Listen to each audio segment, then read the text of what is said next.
The Louie T Network is powered by MusicHead University. MusicHeads, classes in session. Turn me up. Enroll on YouTube now. Link is in the description.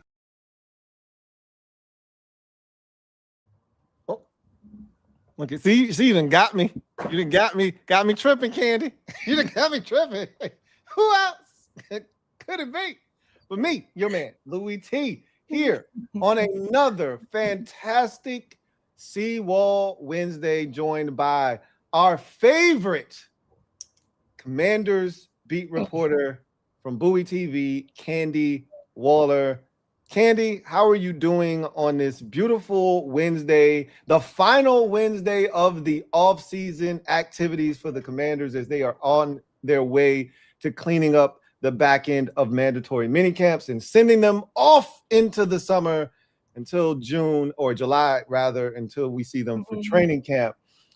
You've been out there for the first 2 days of mandatory minicamp. Give us a sense of what you've seen, but first and foremost, how are you doing? I'm doing all right. Ask me at 9 o'clock. You already know.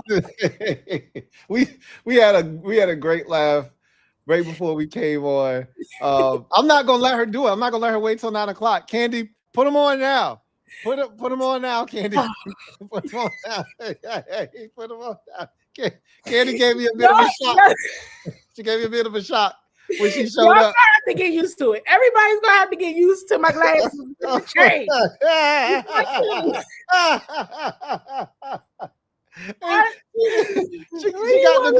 She got the golden girls on, y'all. Thank you for being a friend. I was like, look, I can't see. She looked like Estelle Getty. She looked like the black Estelle Getty. I was gonna try to tough it out. And I'ma still try, but I'd rather you be able to see. I'd rather you be able to see and not have to strain your eyes than to not have the glasses on and be out here just looking crazy. So listen. Put the glasses on if you need to. We've been tripping about all of it. Listen. Yes, when I'm reading the bill, I can't see. I have a lot of notes. This is too many notes not to be able to see. Yeah, no, put the glasses on, Candi. Put them on. Y'all need me to see my notes. Yeah. But y'all don't like it in the front, like the chain. Yeah, I tried to get her to tuck the chain in, right? Just put it in back, tuck it in, do something with the chain. It can't be dangling in the front, though. Nobody likes the chain. Nobody likes it. And I think what it is, it's like, I know nobody likes it, and I do it anyway. Yeah, there you go. That's the look right there. It's funny. Bro. That's the look right there. Tuck it in right there behind the hair, and we all good. We all good to go. Yeah. Why is this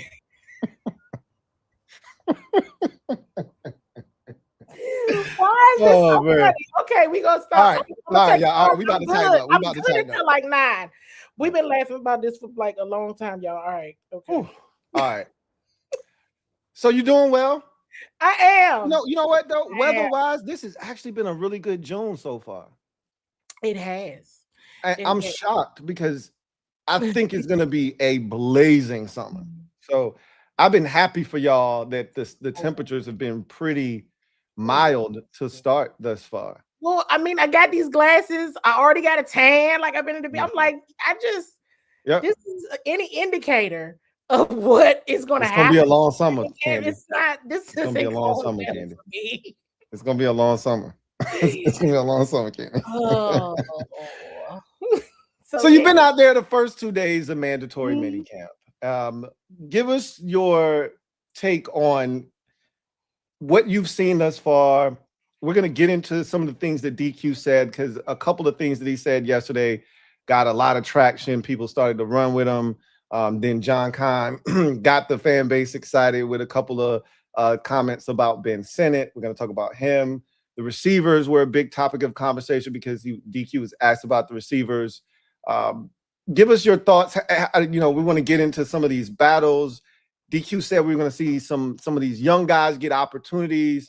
So I want to talk about some of these young guys that may have gotten a little bit of some more looks during these first 2 days of mandatory minicamp? Because there are some questions about certain positions on this roster, and we may need one of these young guys to step up. So what have you seen? What has caught your eye? I always ask you that. What has caught Candi's eye over these first 2 days of mandatory minicamp?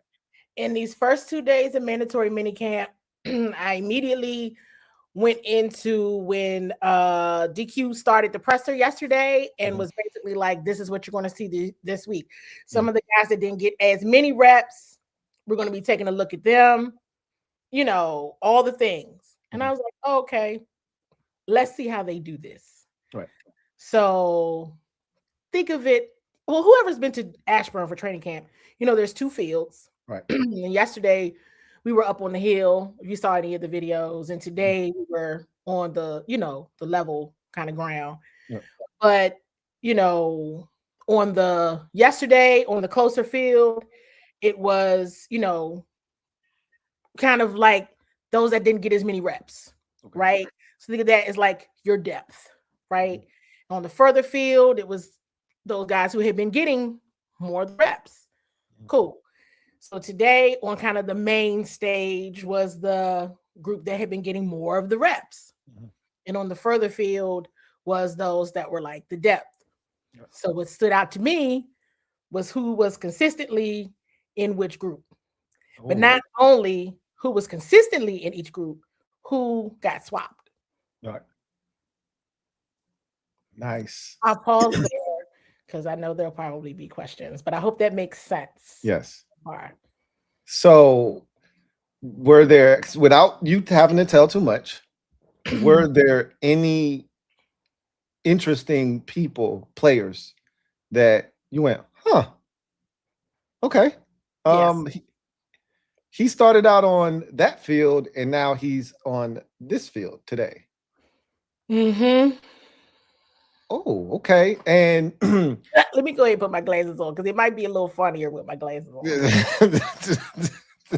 Everything's gonna be funnier with your glasses on, Candi. So you don't have to worry about it. Get used to it now. Yes. Okay, so that is interesting. So there were certain players that got opportunities the first day on the main field, and when they swapped them out and put them on the far field, some of those guys stayed on that main field when those guys that have been getting the vast majority of the reps came back over to that main field. Right. And think main field where DQ, Durante, and Coach Blau were. Yeah. Okay. And when you talk about certain position groups, I think one that sticks out to me is corner, right? Because we don't have even, and I told you this off camera, and I told the viewers this on camera, that you had an amazing couple of videos where you went through the assistant coach media day, and you posted each group, right? Offense, defense, and special teams. And I loved your defensive video in particular. I gained a lot from that one in particular, William Gay in particular, because he talked about the cornerback position and he literally said about his own group, because this year it's a little bit different. Last year, it was the whole room was coached by the one that's coaching the safeties now. His name is Tom Donatel. Tommy Donatel was he had the entire defensive backs room, and they split it up this year. He's now the defensive back / safeties coach, and William Gay is the defensive back / cornerbacks coach. So they basically have a portion of the secondary. And Gay said, you know, during his interview with you, with his press conference or his scrum with you, that we don't have a lot of depth. He was pretty frank. Like, we don't got a lot of depth. We know that it's 4 guys, right? We know the 4 guys, right? There's Amik Robertson, it's Mikey Samerstill, it's Akello Witherspoon, it's Trey Amos. That's it. Like, after that, all bets are off. It's a bunch of young guys, you know, the Darius Rushes of the world, the Carlin Vigors who were here last year, and they brought in some other guys, undrafted guys, et cetera, et cetera. Has anybody stood out amongst that other group outside of those 4 guys that we know are on this roster that are going to provide us with cornerback depth? Has anybody stood out to you where you go, he's interesting? Well, you know, they brought Antonio Hamilton back. Yeah, man. And because this should have been something that was discussed, I think people were talking about it that were at practice. Fred Davis did make an outstanding play. Okay. Yeah. Did he? I think he actually had a pick, right? Yep. 100%. Yeah. Yep. He did make an out, and it was he made a play. Yeah. It was very good. Those are the kind of moments and things that do stand out. Good. Right. Northwestern, right? Northwestern, undrafted from Northwestern. Fred Davis, yes. I'm looking at the roster. That's why I need it. You know how small the letters are. Yes, Northwestern. Okay. Yep. Okay. Yeah. I was trying to recall all of these UDFAs in my mind. The one that has my attention is the one on offense is Jaden Bradley out of UNLV. So I've been fixated on him and looking forward to seeing him. Jaden Bradley, the receiver out of UNLV. Yeah. That's right. So the defensive guys are going to be interesting. That's one. Malik Spencer, the undrafted safety out of Michigan State, is another one that a lot of people are kind of gravitating towards. But Fred Davis is an interesting name, and I'm glad you brought him up because I forgot to bring him up yesterday, but he did make a big play and had an interception. So that's a guy that could potentially make a little bit of noise and somehow, fight. Because I don't think they're like Antonio Hamilton is cool. And if nobody steps up, that 5th roster spot, if there is a 5th roster spot for the cornerback position, probably would be his by default. But I really want one of these young guys to step up. Like Antonio Hamilton is like 32, 33 years old. I would really like one of these young guys to step up and capture that spot at the back end of the roster.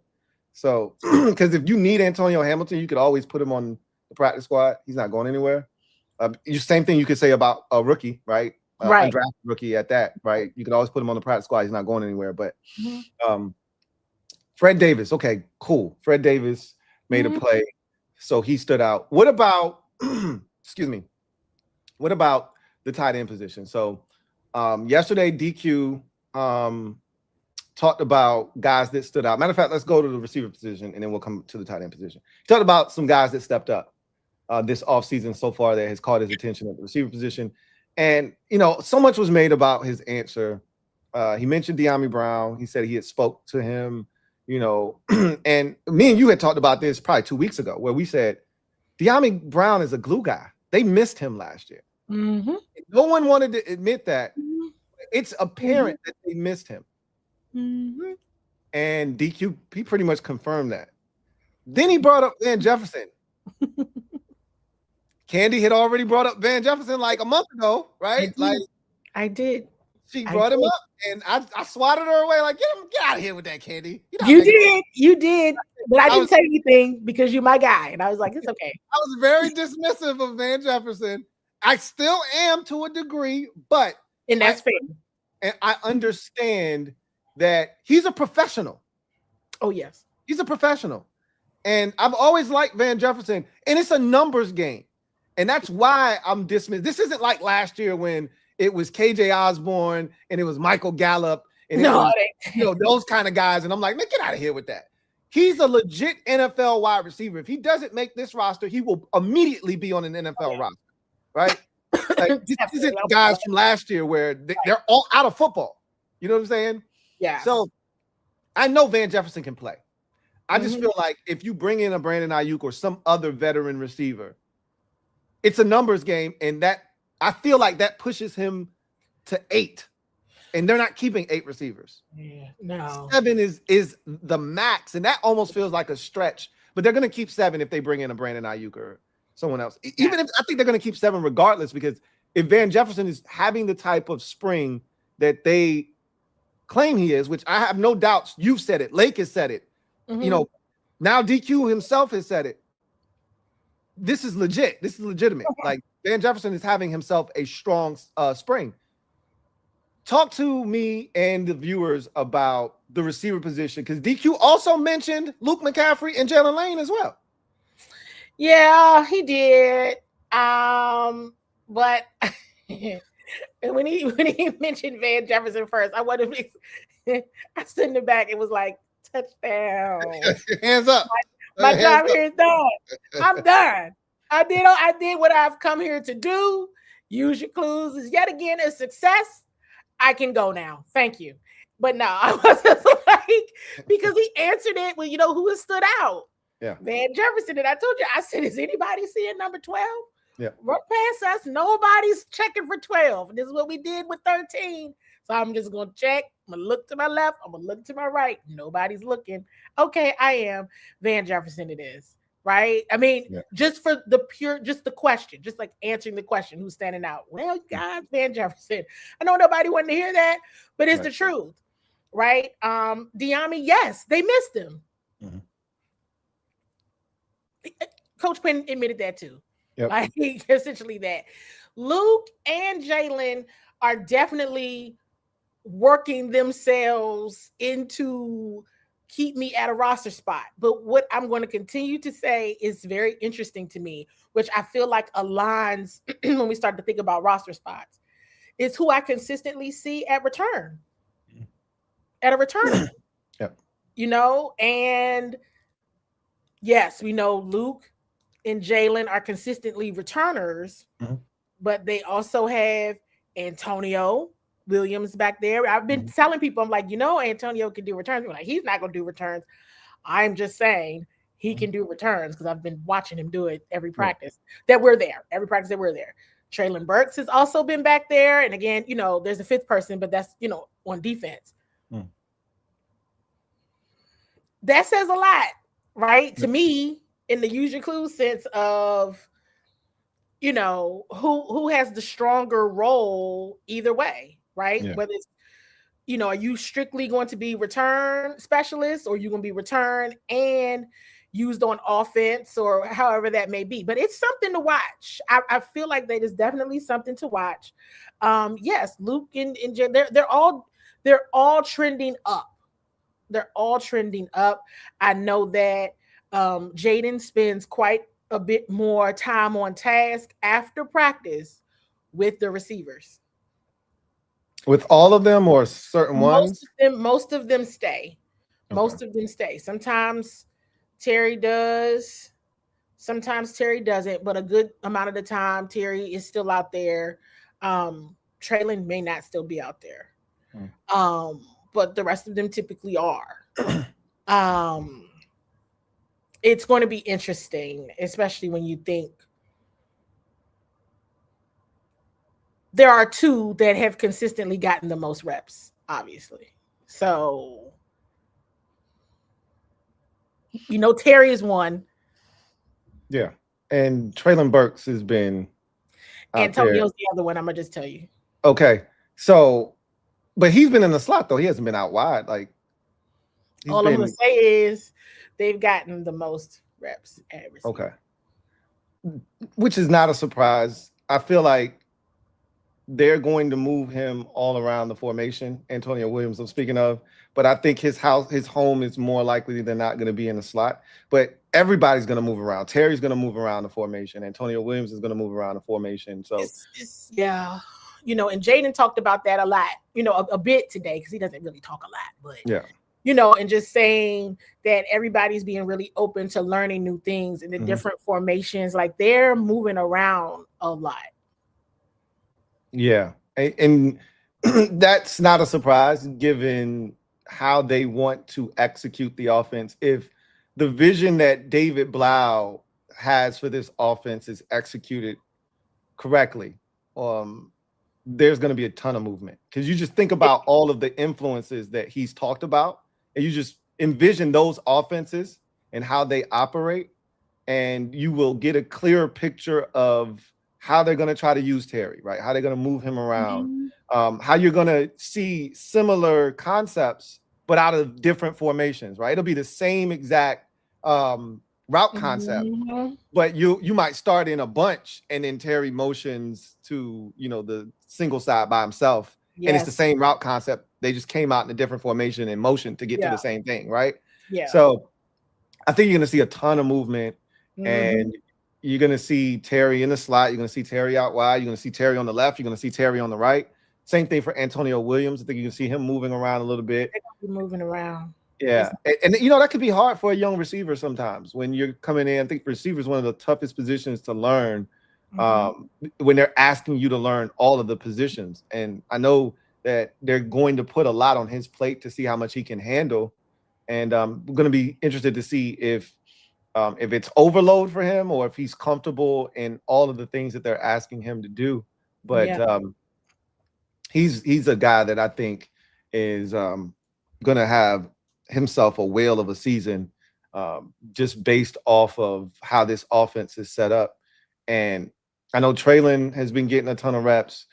We know that the two youngsters, Jalen Lane and Luke McCaffrey, are core special teamers, right? Core returners. Based off of what Luke did on kickoffs last year, and Jalen Lane easily could have been an all-pro if he didn't get hurt.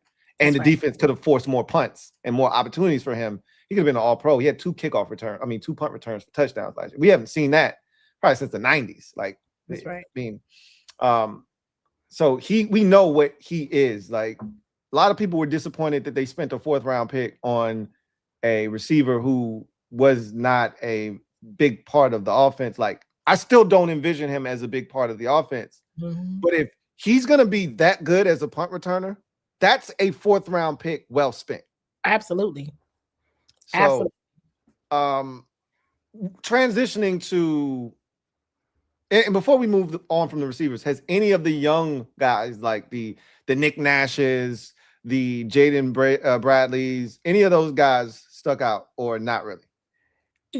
Nick Nash, I admittedly today I wasn't sure because I was checking for something else today, to be honest, because I had already used my clues and figured out what was happening with the receivers. I was like, okay, all right. And Jaden Bradley is very good. He is very good. Depth piece right now, but he is very good. And so that is one to watch. Because I don't know if Jaden like makes him stay or if he stays willingly right after, a little bit after practice for some more time on task with Jaden and the rest of the receivers. But he's very good. Yeah.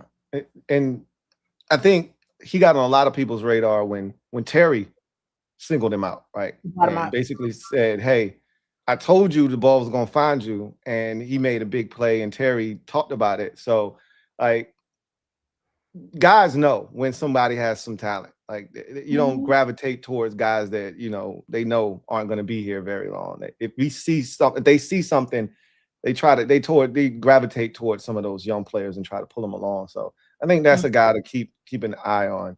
Tight end position. Ben Sinnott. Let me put my glasses on. Yeah. If you got some notes, please share, because John Keim yesterday did a quick hit for ESPN. He talked about Ben Sinnott making a couple of big catches yesterday, one up the sideline, one over the middle. People got excited. And I'm more of the mindset of, hey, y'all, hold on now. I think Ben Sinnott is a guy that actually has talent, right? Did he get overdrafted in the 2nd round? Probably. Like from where we are now, of course. The answer is of course. But talent-wise, I'm not sure that if he wasn't in a better system suited for his skill set, that he might not have been playing better and maybe justifying a day 2 selection. But obviously here, he's got 16 catches in 2 years, right? Like, he clearly has not lived up to the 2nd round hype. And a lot of fans think, oh, yeah, it was Cliff. And yeah, Cliff was, partly to blame for that for sure, because Cliff acted as if we could only throw the football to one tight end and one only, right? Like, nobody else is getting any targets. I think you're going to see in this offense more emphasis. First of all, you're going to get a lot more 12 and 13 personnel, I believe, in this David Blau offense, which is going to put the tight ends on the field a little bit more, give them some more opportunities to maybe touch the football. With that said, John Bates, to me, still is TE3 after Chig and John Bates. So Is there an opportunity for him to maybe carve out a niche for himself as like a move piece, as an H-back in his offense? And has he stood out to you at all? Or does it just seem like he's just kind of blending in, which is not a good thing this time of the year? You know, I think I told you before, like, I'm gonna be very critical this year, because I would see things and I would say them. I think I would use my clues and I'd be honest and say, here's what I'm seeing, or here's what, you know. And yes, he had some good catch. He absolutely did. Today he did as well. But I have to be transparent. I wasn't, you know, over the moon about it, right? I was kind of like, okay, good. Yeah. Good. Right? Like, not that it was bad. It was just like, question. Was he with so yesterday, was he on the first field or was he on the far field? When I had to put my glasses on, that was a use your clues moment. Okay. Yeah. You know what I'm saying? Yeah. It's Chig, John Bates, and everybody else. We figure that out. Yeah. Like, this is what we're trying to figure out. And so but it's gotta be him. Vincent, I think does it have to be? Well, it doesn't have to be, but based on what I've seen, I think that's who you got. Yeah, it's gonna be him for sure. He'll be it's gonna be him, but you know, I'm still a little like underwhelmed. But it could, you know, keep hope alive.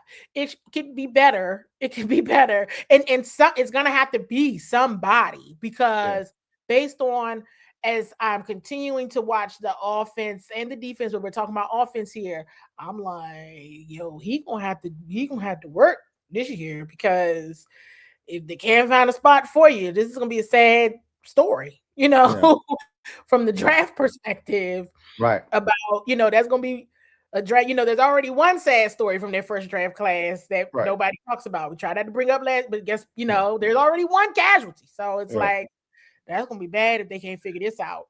So he's gonna have to figure that out and keep standing out, you know, from that perspective. Yes, depth piece, but this is gonna be very active, and he's gonna have to pick things up very quickly, because we also have the sense, right, that QB1 is, if he doesn't trust you, that trust, it's got to be there. It's got to be there. And so he's got to be ready for his moment for certain. But he's done fine, and he's been the consistent one amongst, you know, the depth. Yeah. And I think that we saw a clip of Jaden, you know, going through his progressions and hitting Ben Sinnott up the seam last week. So I do think they're going to give him every opportunity. He's gonna first of all, he's gonna make the football team. Like, there's a small contingency of this fan base that's like, I don't know if you're gonna make the team or not. Ain't no guarantee. I'm like, he's making the team, bro. Like, he's gonna be one of the 3 tight ends. If they keep 3, he'll be the 3rd tight end. I know they love Colson Yankov on special teams in particular. And so that's always something where if you get into that debate of, you know, back end of the roster, who's more valuable, you bring special teams into it, and that could be the thing that tilts the scale in the favor of one player or the other. But we talking about a former 2nd round pick. Like, he's got to be awful for them to say, all right, we give up. You know what I mean? We're giving up on this kid. So I don't think that's going to be the case. He can serve a purpose. Even as a move blocker, I think he's really good when he's on the move blocking. So I think I feel like there's this Kyle Juszczyk role for him if they want to utilize him as such. But does this offense call for that consistently enough for him to get on the field is probably the better question. But that's a really interesting conversation. I saw something. I will say that, you know, just really quick, use your clues moment. You know, hey, they released a wide receiver and brought in another tight end, and that's when I was like, uh-oh. Yeah. I didn't know if that was like somebody got injured or someone wasn't. But I absolutely saw that they moved on from a receiver, brought in a tight end. And today, reportedly, they worked out Justin Ross at the receiver position. Now, I don't know how true that is. They did. But for them to be, and again, I don't think this signifies like, oh, they don't feel good about the receiver position, but you have to have enough camp bodies to run practice the way you want. And I think there are going to be certain days where, okay, this guy's getting a day off, this guy's getting a day off. That's and I don't know. Again, I don't know what happened with Nick Nash, right? Is that Nick Nash? I called him Nick Nurse earlier. Yeah, Nick Nash. Nick Hey, Nash. don't feel bad. Don't feel bad. These sports names. And so yes, I don't know what happened to him yesterday, but he definitely went in. Yeah. Oh, into the building? During practice. Oh, okay. Yeah. And I don't know him today. Maybe I just glossed over it because I knew exactly what I was looking for. Yeah. Once I figured out what they were doing, like this isn't quite how DQ worded it in the press conference, but it's not an untruth. Right. This is why you have to pay attention. So I just wasn't. I knew what I was looking for with the receiver today. So. And maybe that's why they tried, worked out Justin Ross. Maybe that makes a ton of sense. If Nick Nash definitely went in because even apparently I was the only one who saw him go in because they were like, "Oh, where'd Nick go?" I was like, "Y'all didn't just see him walk in?" Yeah. They were like, "No, he was just standing right there." I just said he walked in. He walked up. He walked up the thing and went in there. Yeah. Nobody else saw it with me. Okay, all right. That makes a lot of sense then, potentially as to why they are working out a receiver. I saw something very interesting today, and you don't have to answer anything. But we've talked about left guard and that being a battle. And obviously, we're not going to know anything about anything in the trenches until pads go on in the summer. That's right. So you don't want to get too ahead of your skis on anything that we see. The thing that I'm trying to gather is who's going into the battle with a leg up, who's going into this opportunity as the guy that it's his position to lose. The prevailing thought would be, oh, it's Chris Paul. He was the starter last year. They brought him back. I contend that it's Brandon Coleman because similar to what we just talked about with Ben Sinnott, this is a former third-round pick, a guy that they have high hopes for. They were willing to let Chris Paul leave. Like, that's the thing that was, to me, really interesting is that they were willing to let him go. If somebody would have gave Chris Paul like a legitimate offer, he was gone. Like, they didn't re-sign him immediately. They could have signed him back before the start of free agency so no one else could have had access to him. They could have signed him and made him one of these early signings, like a priority. Like, hey, let's make sure we get Chris Paul back in the mix. No, he was out there after the first wave of free agency. He was still available, and it's almost like he was like, all right, my market isn't what I thought it was going to be. I'm going to come back on a one-year deal. So that told me that they were willing to just let him go.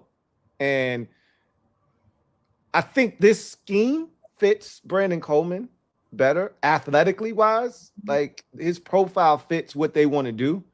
Getting to all of these reach blocks and things of that nature, outside zone, inside zone, all of that. It's a better fit. But I saw a clip today of Nick Allegretti, Brandon Coleman, Nick Allegretti, Chris Paul, and Laramie Tunsil working on combo blocks together. Now, again, that's one of those use your clues moments. Like, am I working on combo blocks with a guy that I don't think is going to be there starting next to me? Maybe not. Who was it again? Say the name. So it was Nick Allegretti, right? Center. Yeah. Go ahead and put the glasses on. This is going to be, when I put the glasses on, it's like, this is very important. Everybody pay attention. That's going to be your sign. I've never seen your eyes that big before. There's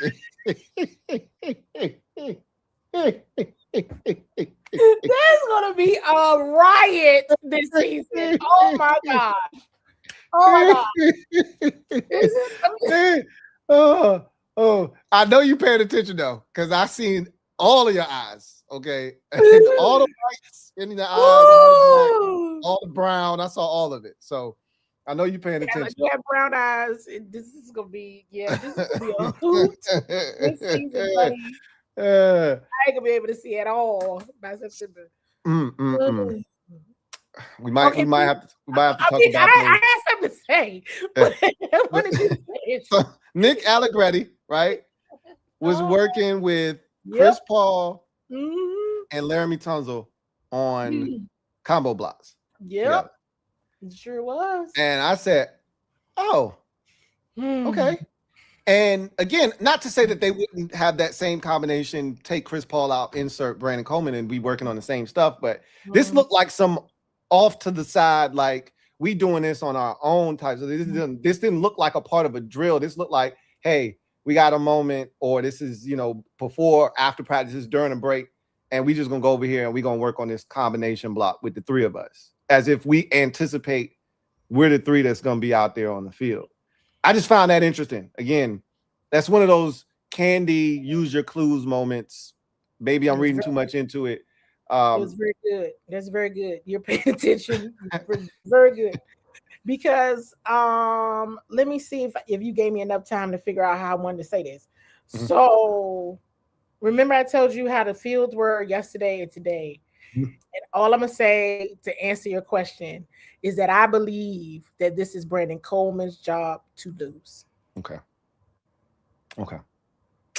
Now, what comes interesting, I think earlier I said some people were swapped. So again, I think this is Brandon Coleman's job to lose. Okay. But what you saw is accurate. Okay. That makes sense? Okay. Yep. Every opportunity to nail this was supposed to be your position to begin with, and you lost it. Right. So you have the opportunity to get it back. Yep. So. And did you, were there any nuggets that you gained from your scrums with the assistant coaches? Because another guy that I found to be extremely sharp was I don't know why I'm blanking on his name right now, the new offensive line coach. He's been the assistant coach here the last 2 years. Darnell Stapleton. I knew Darnell Stapleton. He was extremely sharp. Yep. I was super impressed with Darnell Stapleton. And I walked away super impressed with a number of guys. David Rod just blew me away. Darnell Stapleton was outstanding. I was ready. I was like, if my wife was in the room after listening to Coach Henny talk, I would have tackled her. So I was glad she wasn't around, because when he starts talking that dog work talk and he starts talking about that mentality, I'm like, I swear, I pray that we get like an elite talent on the defensive line while he's still here.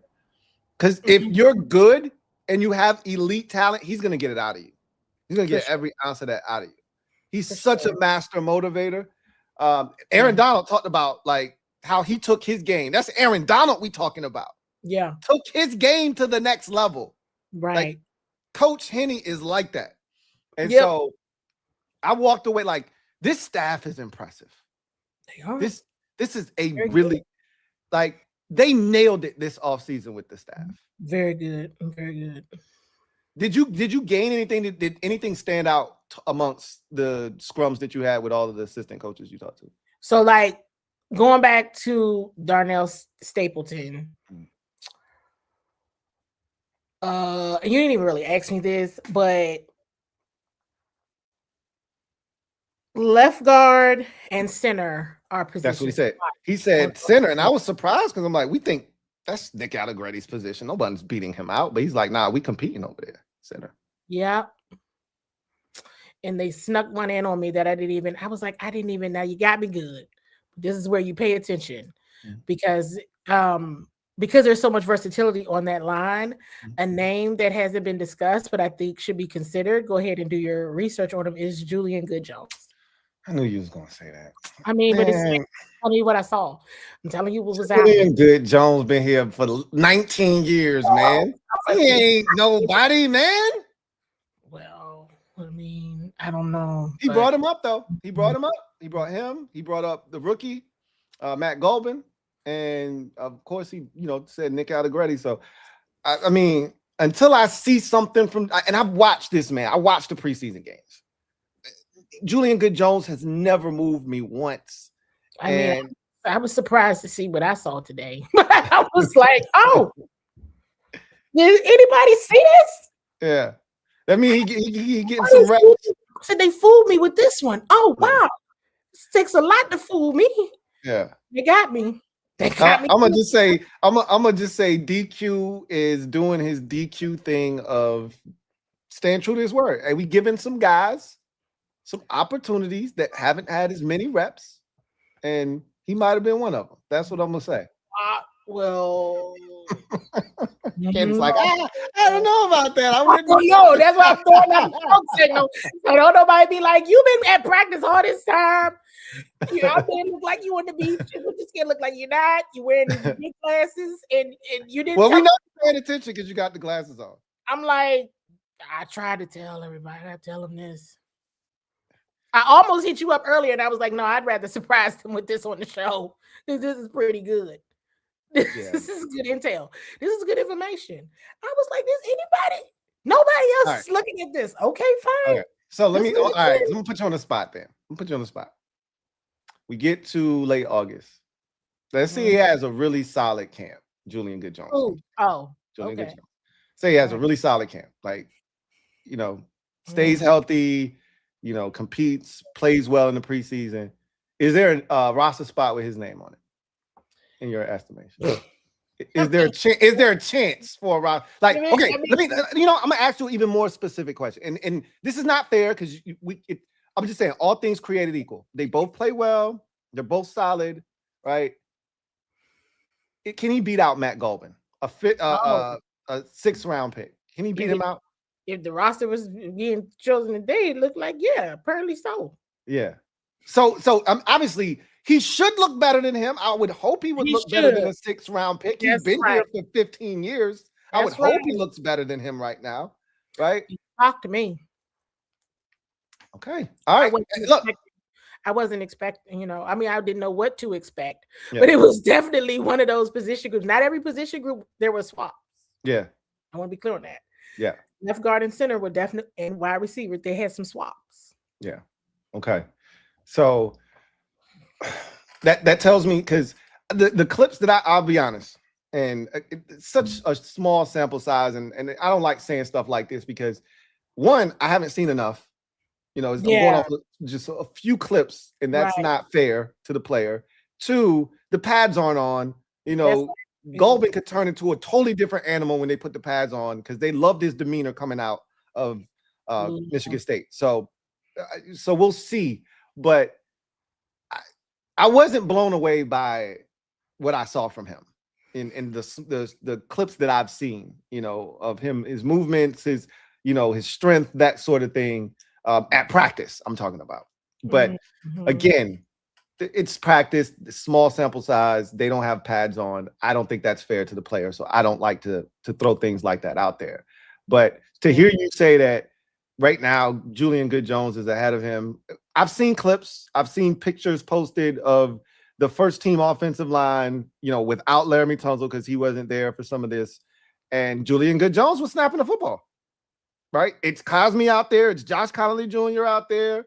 And Julian Good-Jones is out there. Right? I didn't even see that. It got me good today. I was like, what? Yeah. I talked about it on my show about 3 weeks ago. Yeah, in phase 2. Maybe I saw it, but didn't see it. But based on what I know they were doing this week, I was like, oh, wait a minute. Nobody's talking about. Oh, well, it wasn't a lot of people over there, though. I'm gonna be honest, because I think everybody got the drift of like watching depth pieces and watching like other stuff. But I was definitely all in on the offensive line. Yeah, just the swaps. Like who is it? The same group or is it different? Yeah. It was different. Defensively, we haven't talked a lot about that side of the football. That's the side that's been upgraded the most. A lot of moving parts there, a lot of new faces on that side. The defensive line, we kind of know what that is, assuming health, with guys like Dorrance Armstrong and Tim Settle. We kind of know what that group is going to look like. Linebacker is so fascinating to me. And I think the most fascinating position group on the defensive side is the back end. we started out by talking about the cornerbacks. Have anybody stepped up? You talked about Fred Davis, his second, making a interception in day one of mandatory minicamp. The safety position. We heard from Quan Martin. I didn't gain anything from his media, availability. But he's back there competing. DQ has told us that they've had some 3 safety looks. He's been a part of them, right? So they haven't completely given up on him. I think the fan base believes this guy's got 1 foot out the door. I don't think that's the case. I don't think we have enough depth at safety for him to have a foot out. Not from what I've seen the last 2 days. He's just been consistently with the same group. Yeah. Okay. So Quan he feels like a guy that's entrenched in that secondary. Oh, yeah. Obviously, we know Will Harris and Nick Cross. Those are the 3. And DQ told us those were the 3 guys that were in those 3 safety looks. So that's not a surprise to anyone. But me and you had a conversation about something that special teams coordinator Larry Izzo said about Tyler Owens. He brought him up. You didn't, right? So this was unprovoked, right? That didn't say anything about it. He brought up T.O. himself, because that's a guy that I've said, and I think a lot of people feel like, similar to Van Jefferson. And this is where me and Candi always have our back and forth, and I love this because Candy's like, hey, I'm boots on the ground. I'm just telling you what I've seen. I'm telling you what I've seen, and I know y'all probably don't think this dude is gonna be here when it's all said and done. I'm just telling y'all what I've seen, and they love him on special teams a lot. And we know how important special teams is. And I'm one of those people that, while I may be really looking for someone to help us on defense, what I don't want is for our special teams to suffer at the hands of us trying to upgrade guys on the defensive side. Our special teams was elite last season. It was the one thing that we had that was elite last season, from returns to coverage units, everything except field goal kicking, which is always the case for us. It was elite. And it's because we got a bunch of fiends on special teams. And Tyler Owens is one of them. So speak to him potentially being a guy that we keep trying to push off the roster. But this is the thing. How many special team safeties can you have? You still got Percy Butler. You still got Jeremy Reeves. And if you're telling me Tyler Owens is a part of the mix, and we already talked about the other 3 safeties already, Nick Cross, Will Harris, and Quan Martin, how many special team safeties can one have? Right. I think T.O. is more of that special teams gunner, like what Coach Izzo told me in the one-on-one with Coach Izzo, and you see Revo being more on defense. Yeah, and they talked about it. I guess that wasn't lip service. They talked about wanting to get him more opportunities. I don't know how I feel about that. It's real. It's very real. I mean, and you will see some moments, right? Because you saw some moments where Mikey was on special teams, or Revo.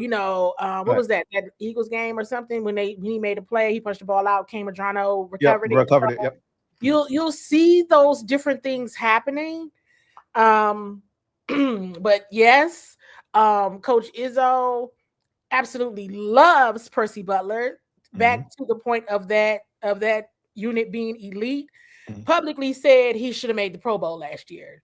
I believe that to be factual. He said that he should have made the Pro Bowl last year. He was that good last year. Coach, that is the special teams coordinator speaking.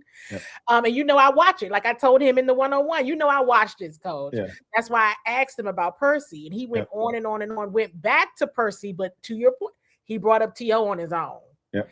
And I said, well, there's the drop. Use your clues, Jim, that I didn't even ask for, because yes, that is a player that is like, okay, that's an open roster spot. Well, I think he's found his home on special teams.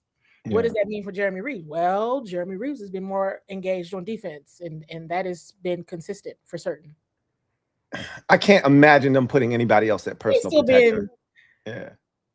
He's been Tressway's personal protector for like what feels like forever. Out there and he's gonna still get out there and get active, because he loves it. But he's definitely been integrated more into the defense for 100%. That's really interesting. And I know they love Percy because they gave him that extension. They didn't have to do that, right? They gave him another 1-year extension.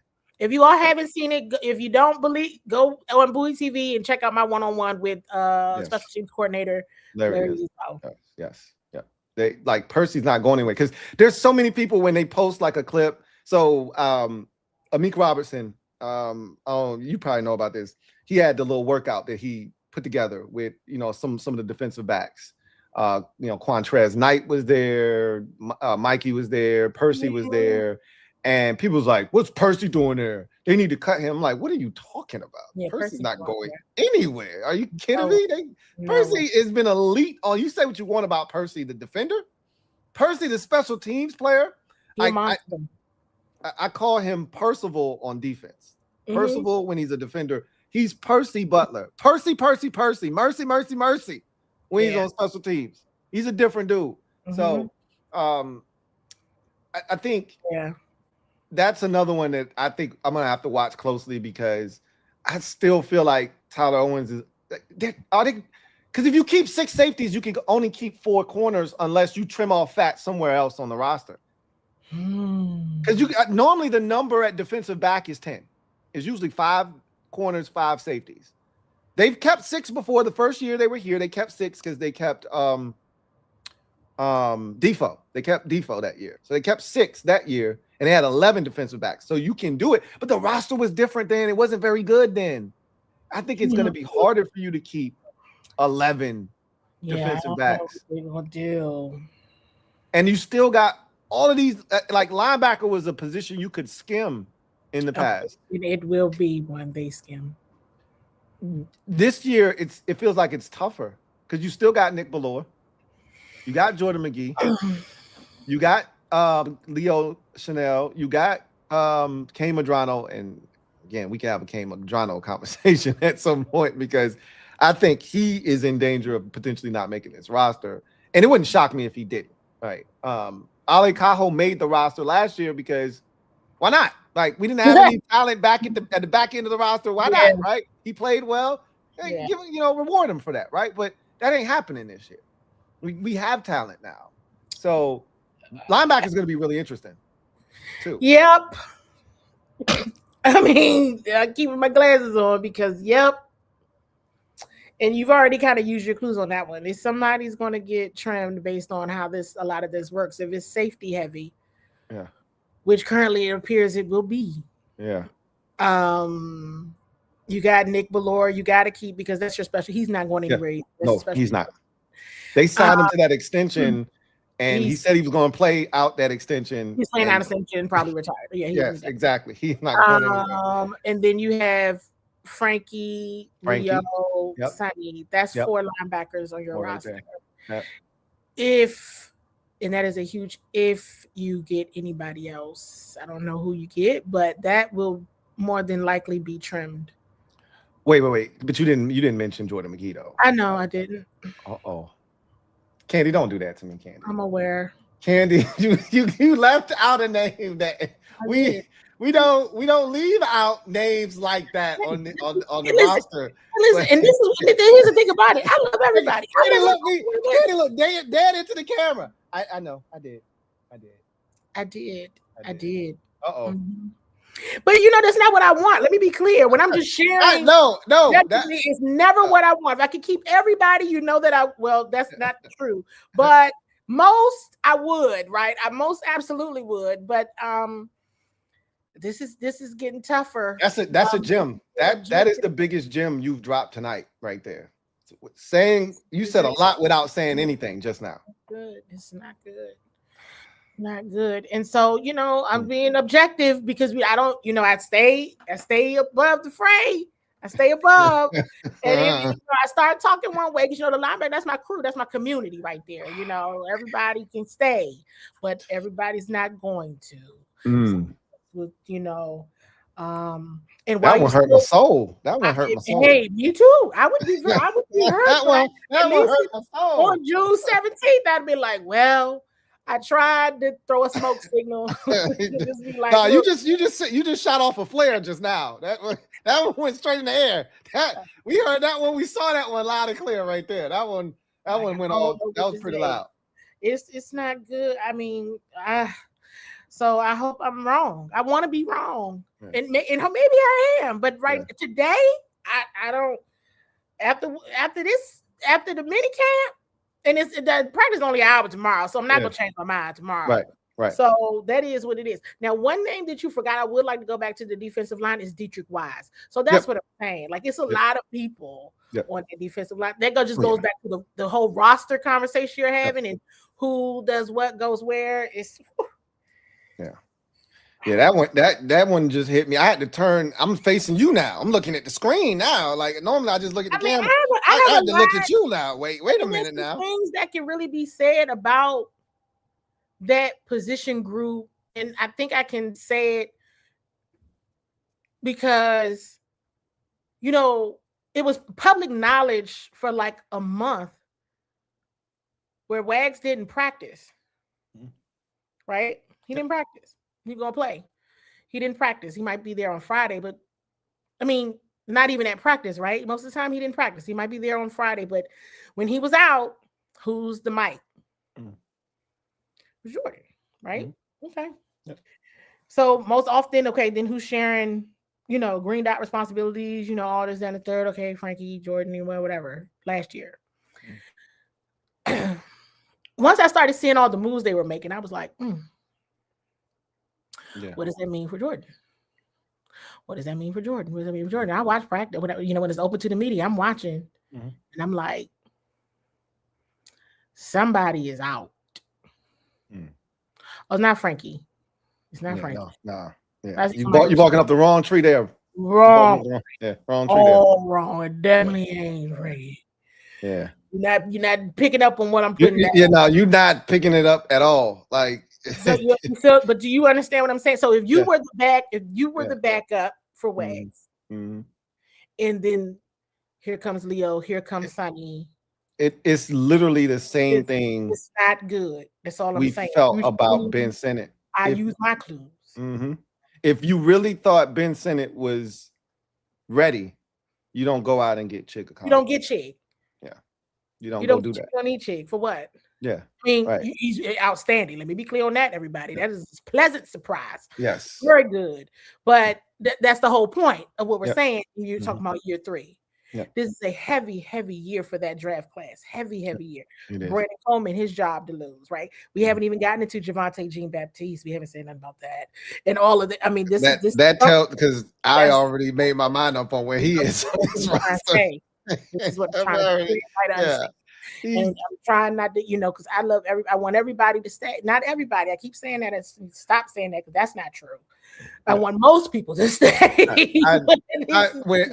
It was crazy because I was trying to talk to you through the screen. I'm watching I'm like, bless your heart, Candi, asking about Javonte John back. Look at you over here trying to cape for your mans. I'm like, I was like, Candi, let it go. I was like, Candi, let it go. Let it go, Candi. Unless that man need a miracle. Here's what happens. Dang. I don't know what happens because if some of this isn't working out, then I'm like, well, who's making the decisions around here? Man. It's not good. It's not good. I'm like, well, is anybody? And I think the reason why certain people probably don't say anything to me, even amongst my colleagues, when it comes to like topics like these, is because they know these be like my people, so they don't want to be like, they think I'm gonna be in my feelings. But I'm not like that. Like they should know that by now. But I know it's a respect thing. Like, hey, listen, I'm objective. I do my job, and it is what it is. Right. I used to have that separation anxiety thing years ago. I used to have a hard time when guys would get cut and everything, and now it's just like it's part of the business. It's right. It's a part of the game. You know what I mean? Game, and I got to do my job well, and so I think that was a flare. You said that wasn't a smoke. Yeah, no, you shot a flare in the air. That one, woo! I saw that one. That's pretty loud. Yeah, that one. I saw that one. I heard it. It made a loud bang. I went. I was here. You said that. I said, I could be totally wrong. It could just be special teams. But I mean, that's him and Kane and LA. You batting a pretty good percentage though. Like when you say something, we usually come back 2-3 weeks, a month later, be like, "Hey, Candi said," just like with the Van Jefferson thing. Like Candi said, because he was running past me. He had to have been running by DQ. Like, I mean, we're not there every day, but I was like, oh, nobody wants to talk. So this is another one of those moments of nobody wants to talk about this. Okay. And keep in mind, everybody that's out there, like it's June 17th, right? What is it, 17th? Like there's a lot of time between now and the end of August when they trim this roster down. And there's so much time for guys to make up ground, pass guys on the depth chart, make the roster, etc. Candi is not saying anything definitive on June 17th. All right. She's just telling you what she's seen in the limited amount of exposure she's had to the team, right? Because they've had limited media availability. But from what she's seen, she's just telling you what she's seen. With some of the lineup combinations and some of the things that they're doing and the things that they're trying, which is the time of the year that you do that, she's just telling you, hey, this is what I've seen. Take it with a grain of salt, but this is what I've seen. All right. So just that's one of my people right there. I was the first person to ever interviewed him. So I'm not trying to say, literally is the first person on the beat that even interviewed him knew he was. So we're pretty, that's my, it's pretty tight, but I gotta do my job well. And everybody understands that. Yeah. That was tough though. That was tough to get through. I'm glad we got through that. That was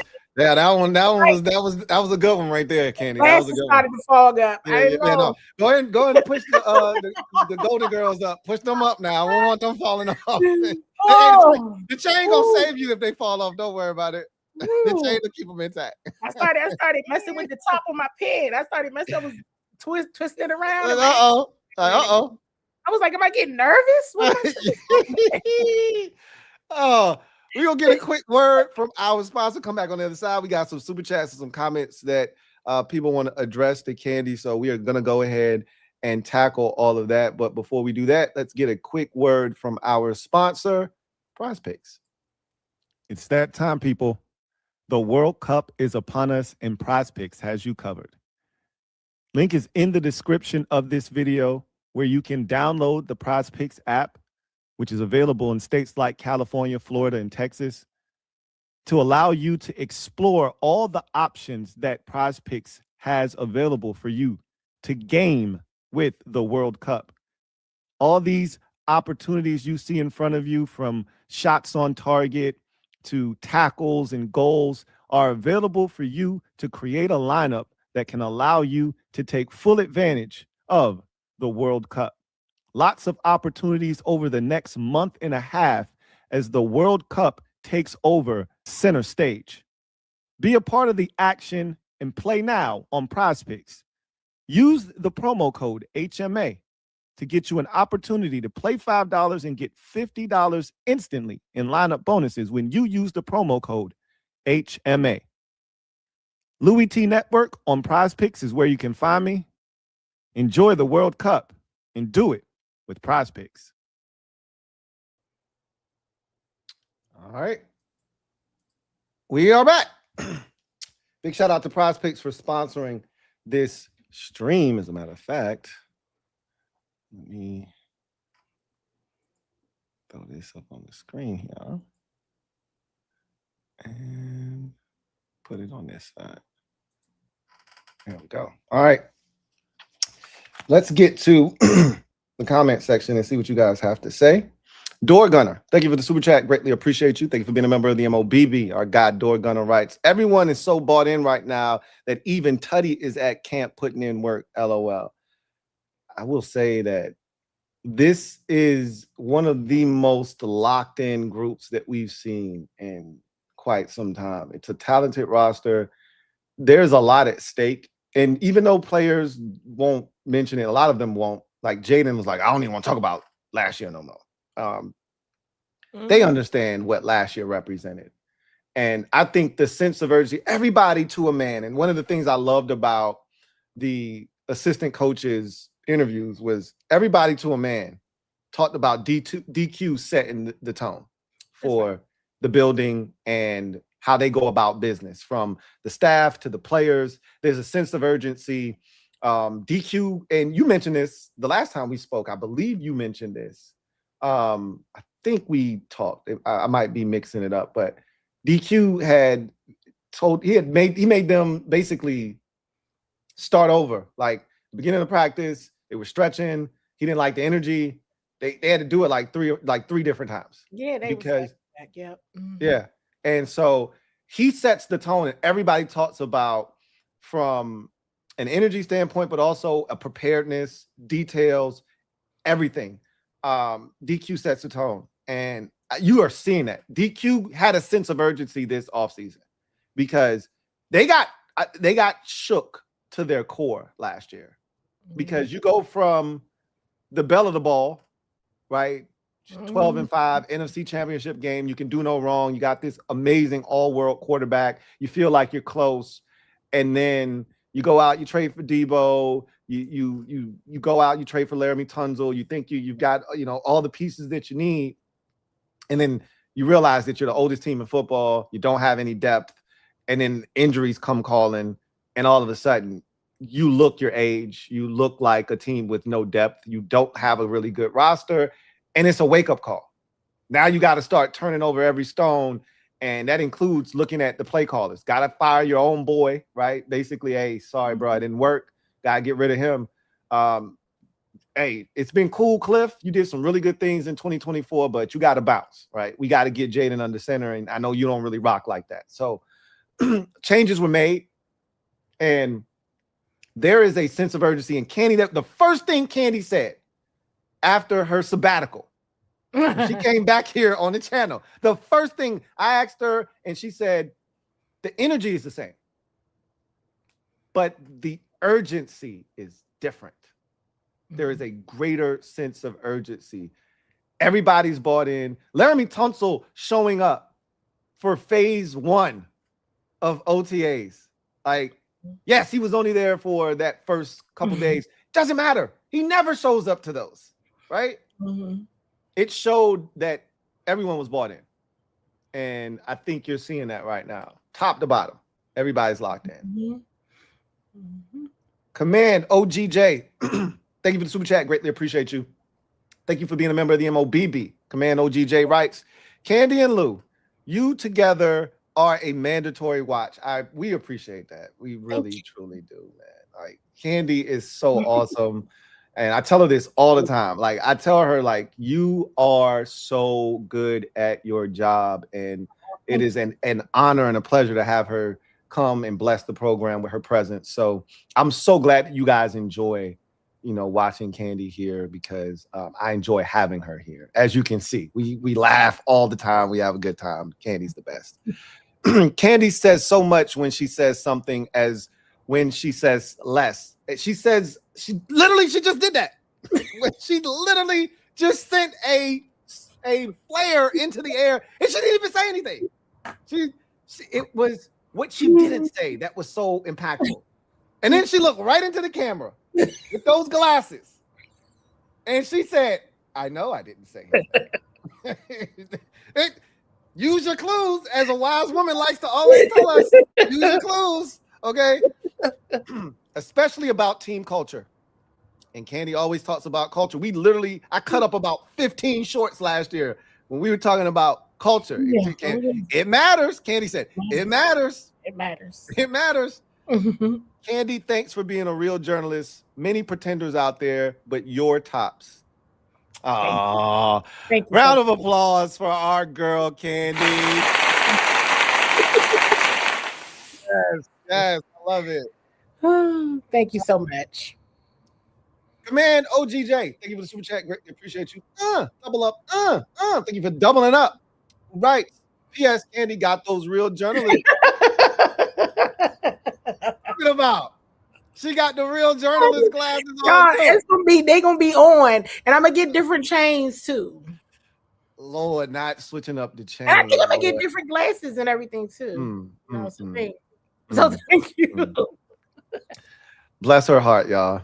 TJ Ryder, thank you for the super chat. Greatly appreciate. As long as you can see, that's what's most important. I was like, I can't see what they as long said. as you can see, that's what's most Come important. on, because I was like, I can't see the words.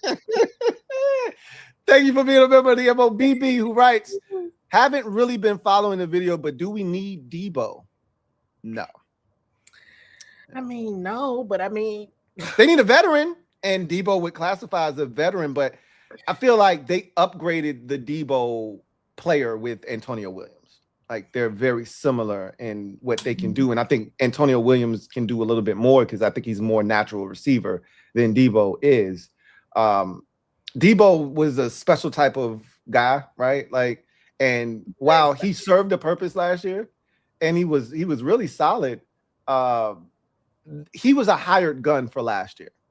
Yeah. And obviously it didn't work out. And it was no fault of his own. Like, he didn't do anything wrong. Yeah, he didn't do anything wrong. It's just we were looking to go in a different direction at the receiver position. He's not a part of what they're looking to do at the receiver position moving forward. So, no, we don't need Debo. TJ.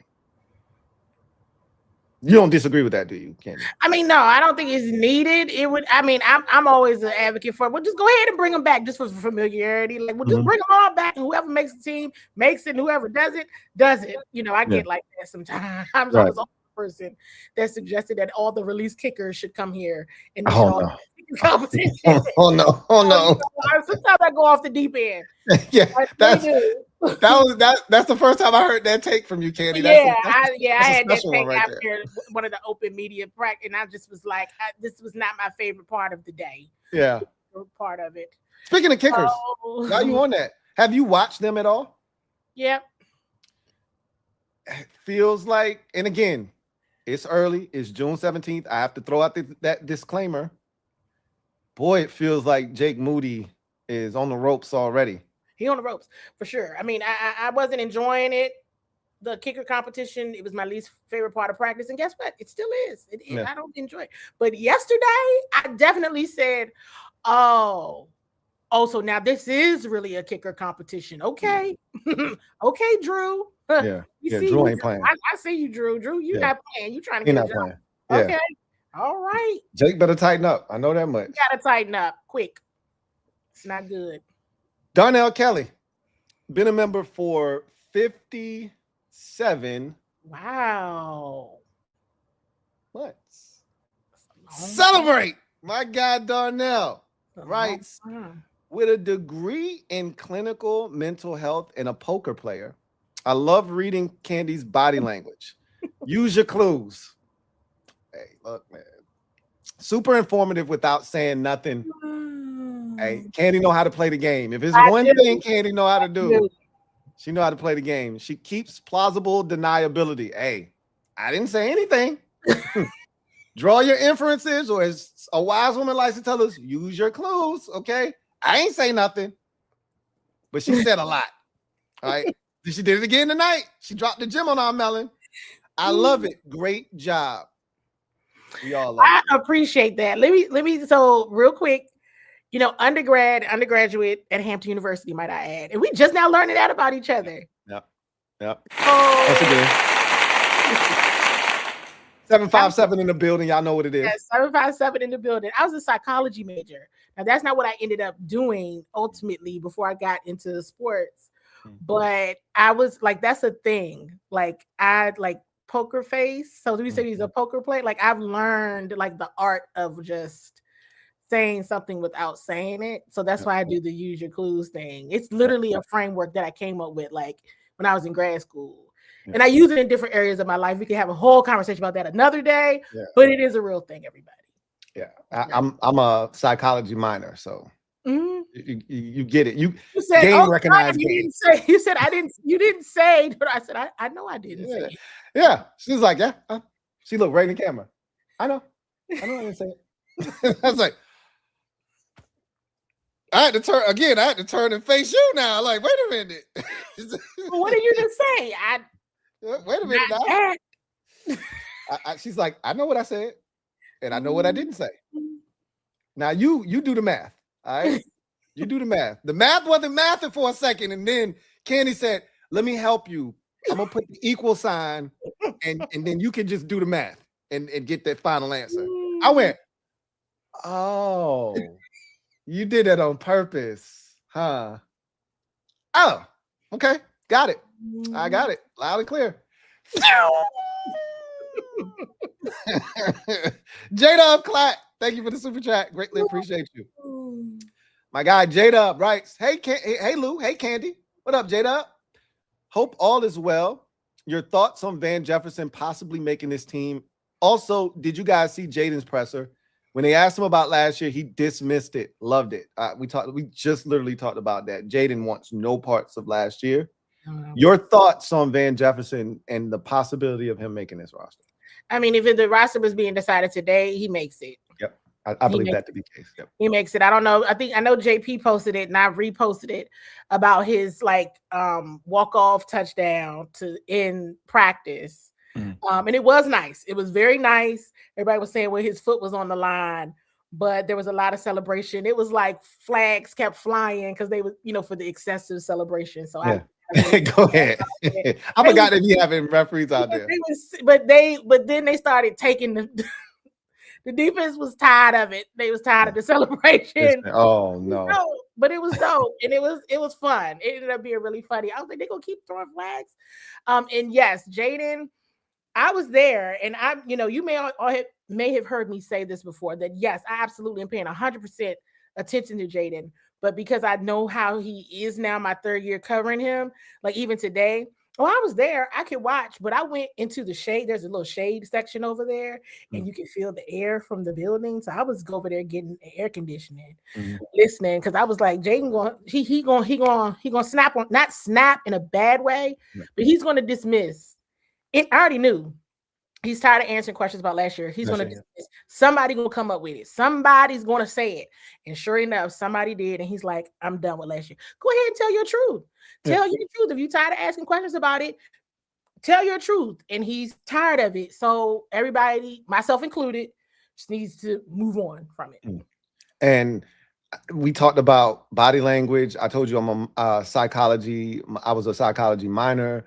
And body language is such a big part of speech. I could tell he was gonna pop off. Oh yeah. Because while the question was being asked, he started shaking his head and he was ready to, he didn't want to cut him off. He was like, I'm gonna let him finish. But as soon as he's done, and we've seen Jaden cut people off like mid-sentence when he's really perturbed by something. I could tell this was one of those times. So as soon as that last word came out of his mouth, he's like, I'm done talking about last year. Yeah. Last year is last year, as far as I'm concerned. I got nothing else to say about last year. It's all about this year. Last year happened, and it's not going to change nothing this year, so I don't want to talk about it. Yeah. I don't know if he's going to tell everybody else that. I'm messing in case he's here. But I'm just saying, any opportunities to still ask questions about last year, we're doing OTAs. Yeah. So for a mandatory minicamp, nah, this got to be about camp, and forward. And I typically just bow out of it because I get into it more so with players like Jaden or when there's games being played. Like I got very specific questions about things. Because I know that's how he vibes. I'm not saying they shouldn't do pressers, but you just got to know. You got to know your audience. So. Yeah. I think if you're going to ask him something about last year, it better be very specific and it better be something that ties into right now.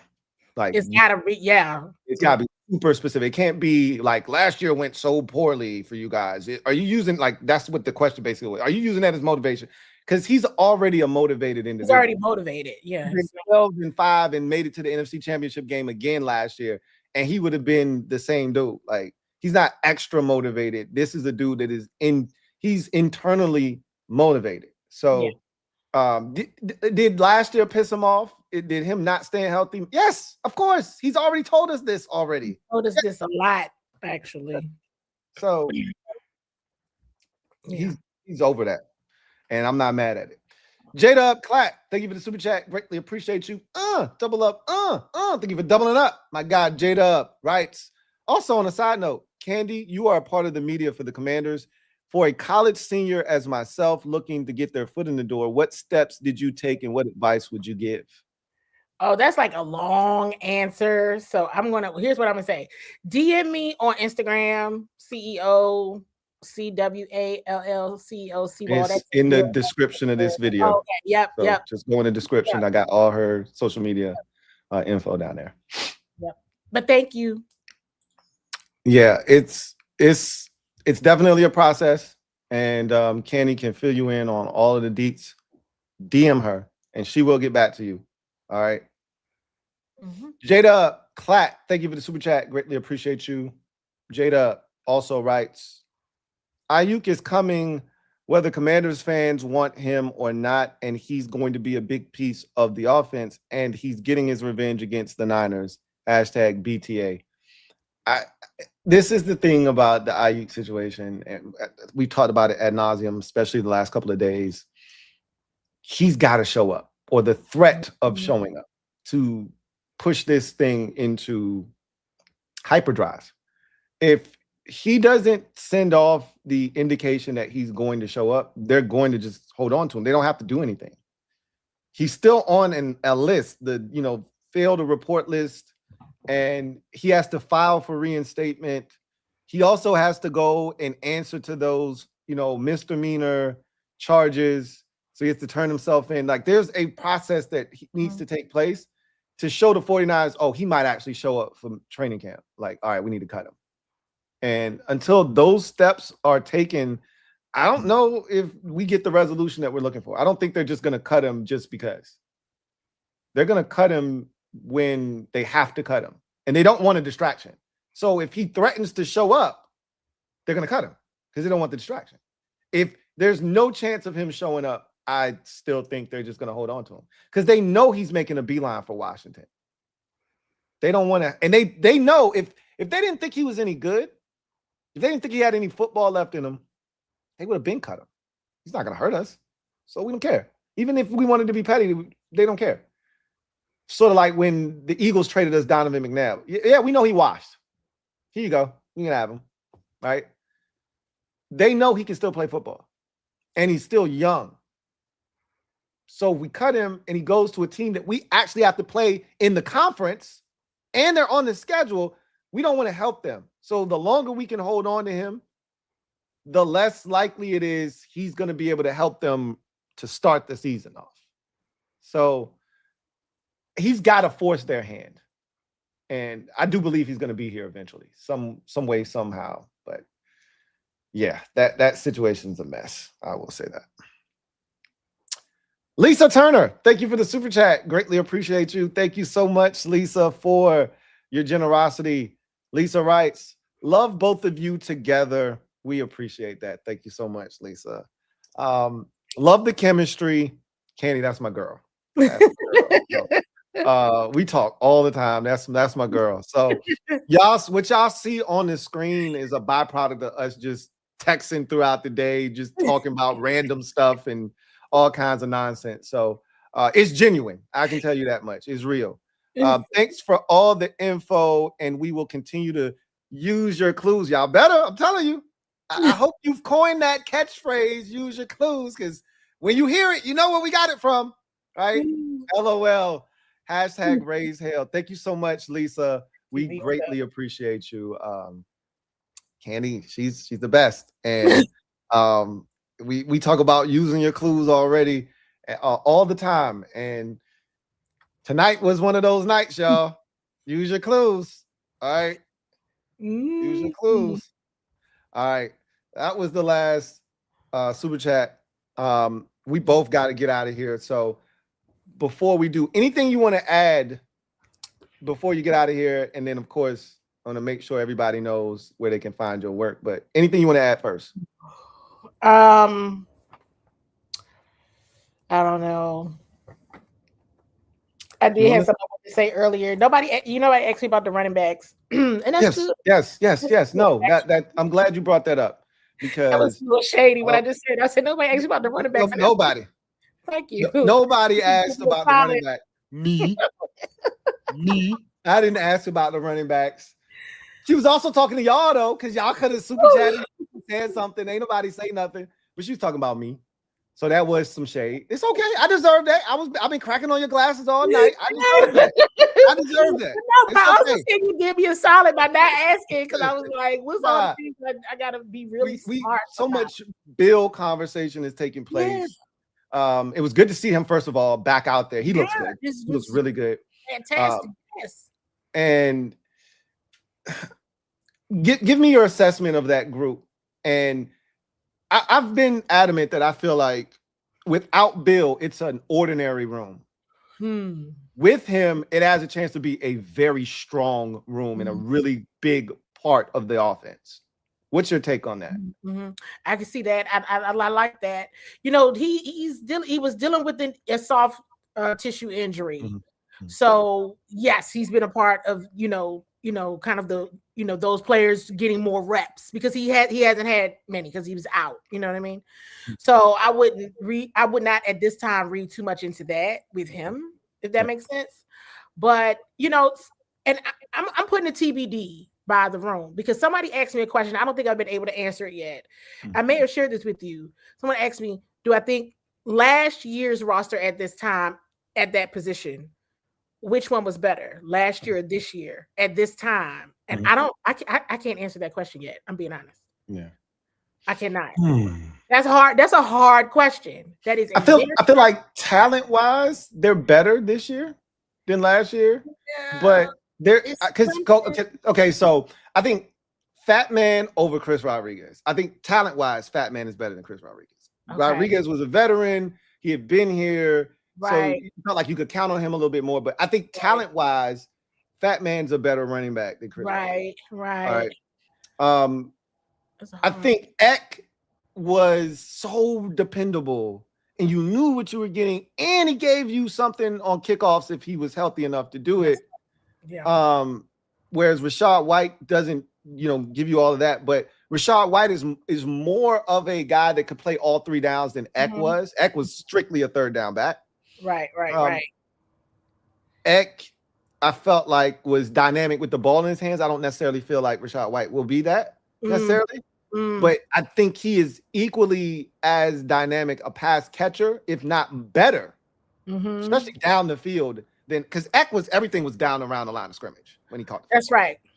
So I think Rachaad could actually get out of the backfield, catch a wheel route 25, 30 yards down the field. Like I would be shocked to see him do that. So. And then Bill, right? I think year 2 Bill is better than year 1 Bill, obviously. Definitely. And you still have J-Mac. And then you have Jerome Ford, who's not going to make the team more likely than not, but like he's better than anything we had at the back end of the running back room last year. That's true.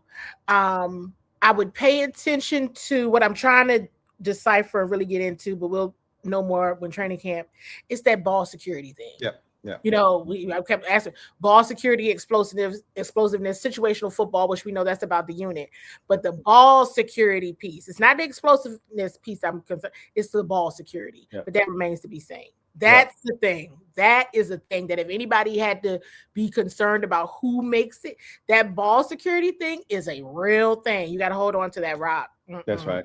And Lau ain't playing that. He is not playing that. He no.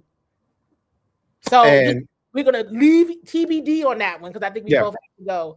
But that, and Josh Connerty looks amazing, everybody. Yeah, he does. He looks amazing. He looks great. I'm so happy for him. And year 2, just how he's like, oh, it's fat. Don't say that, but he was like, no, it's like muscle. He looks great. He night and day difference. Second year, like he got his grown man right tackle, been working with Laramie Tunsil and gonna go back to working with Laramie Tunsil after everybody leave this week again. So shout out to him. I can tell he's been putting in that work in the off season. That's a very, I know last year this time I feel like that needed to be said because last year this time it was such a nobody knew, and I know at training camp it was like all the doom and gloom about him, and we saw that last year, right? It's very dependable, but this. Very good. That working out and just being with Laramie Tunsil, you can tell just the maturity, just all the things. Before it was more like a baby face, and just that you could tell, rookie. His swag, his whole swag different. Yep, it absolutely is. And just watching him talk, I think even cutting his hair, it yes, just cut all his looks hair, just like everything. a grown man now, right? Like he looked a kid last year. Yes. And transformed his body, talked about changing his diet, Yep. working out with Laramie before. Now he's going to work out with him again. You can tell he's in, like, literally, he is in Laramie's literally hip pocket. Like, he's attached at the hip with him. And I love that. Laramie is taking him under his wing in that way because he has a chance to be really good. And he's got all the tools you're looking for. And he was so young last year. I love it. I love where he is right now. He looks like a totally different player, like you said. Really, really great. And to go back to the running back position, Anthony Lynn ain't playing with Bill either. No, he was like, no. he missed some time. Like, this was, even though we don't have pads on, this is some valuable time that he missed. And, you know, we got some guys back there that are competing. Like, I was shocked. I didn't think Anthony Lynn was going to be like, I don't want to say he was critical of Bill, but he wasn't babysitting him either. Like, he didn't give me the indication that, like, he did say something, one of these use your clues type of where he's like, I think I know who's, you know, the main alpha in the room, but I don't know right now, but I think I know. That's what he said. That's why I said you all did me a solid by not asking me. But, you know, it's gonna be fun. That's gonna be a fun position group. If Bill's healthy, though, similar to what we said about left guard, or not we, you said. Well, no, we said, because I said it, and then you was like kind of confirming what I said. It's someone's job to lose. It's Bill's job to lose. This running back position is his to lose. So that's going to be a fun group, though. If he's healthy, it's no doubt in my mind he's the starting running back. Anyway, Candi, oh my God, this was so much fun tonight. Tonight was so much fun. Oh my God, it was so much fun. Y'all better get used to these glasses because this is just where we are. This is where we are. And I don't be struggling like this. Funny enough, early in the day, I can see the whole roster. But I guess oh my God. My eyes are tired. Look, I'd rather you put the glasses on than be having a headache, squinting your eyes trying to see stuff.